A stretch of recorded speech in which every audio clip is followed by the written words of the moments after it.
I've spent the last 17 years studying money, first through a couple of degrees in economics, and then working in financial services and management and strategy consulting for the last 12 years. In this period, I have learned a lot of lessons about money, managing money, and how you can break free from bad habits that keep people generationally poor. In this episode, we are going to discuss the money habits that keep people poor and how you can overcome these habits. If you are not earning enough to make both ends meet, rarely will you have enough money left for retirement. In fact, this is why there's a lot of financial advice, especially in the entrepreneurial business space, whereby they ask you to earn more money. However, I haven't seen a lot of professionals being taught about how to make more money, and this, as professionals, in my opinion, is something that we need to work on and keep front and center of our minds. The first one, this should not come as a huge surprise, is not earning enough money. Obviously, just earning more doesn't cut it. You need to save a certain amount of money, and if you are not saving enough money, if you are spending more than you are earning, obviously you are falling into the debt trap. And this is why saving is so important. But most people pay themselves last rather than paying themselves first,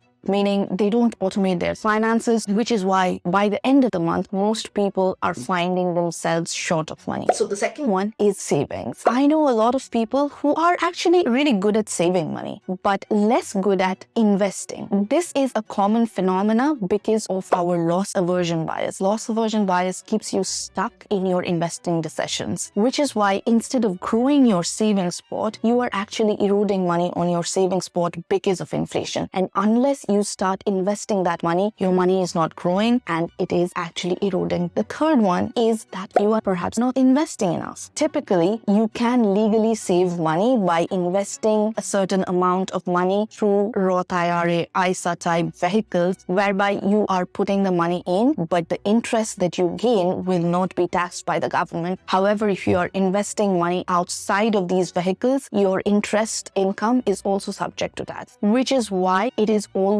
better to do your first set of investing through tax-advantaged accounts. However, there might be other reasons for which tax-advantaged accounts might not be the right option for you. The fourth one is maybe you are actually investing enough. However, you are not taking advantage of the tax-advantaged accounts. Most people talk about saving money, people talk about earning more, and even investing more. However, if you are not spending your money on the right things, that could in itself become an impediment to your financial success. And when I talk about spending on the right things, I very specifically talk about investing in yourself, because rarely when you invest in yourself does your net worth not go up, which is why spending some money on experiences like a college degree or even going out for a networking event or buying a course online has immensely helped in my personal financial journey. The next one is maybe you're not spending enough money. It is not enough to just spend money on courses, on college, on books, if you will not really learn and integrate those learnings into your life. And this is where I find a lot of people fall short. I have a lot of students in the Abundance Psyche over the last few years, and I found that people who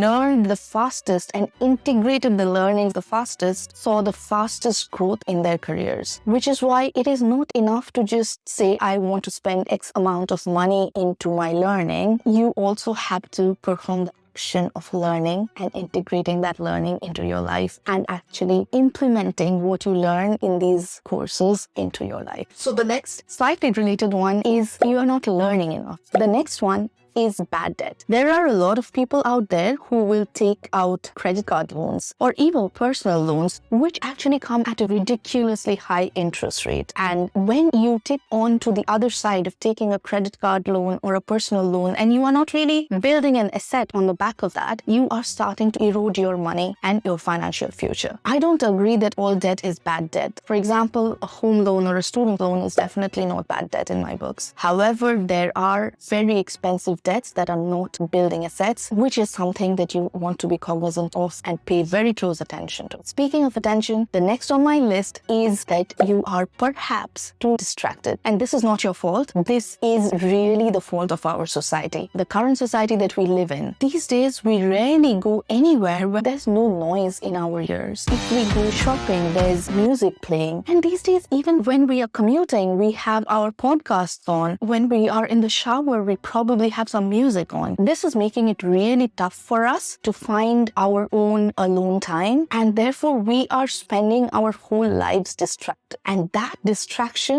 has an impact on your financial future. The more you can focus your attention on the thing that you are doing at the present moment, including listening to this episode, it will help you in focusing. Just the act of focusing helps in your financial future. Which brings me to the next one, which is mindset. Money mindset is something that is talked about quite openly on the internet all over. However, there is a specific reason why I say mindset is an important and perhaps the most important thing that you will need to encounter when thinking about your financial future. It is because of the psychology of money. You are a human being with emotions, with feelings, with nuances, which is why managing your mindset becomes so critical in managing your money. You can go check out the episode where I talk a lot about the psychology of money. But in short, if you are not managing your psychology around loss aversion, around status quo bias, you are probably going to stay stuck for longer than you need to. And that has an implication on your financial future. Thank you so much for hanging out with me, and I'll see you in the next one. Bye.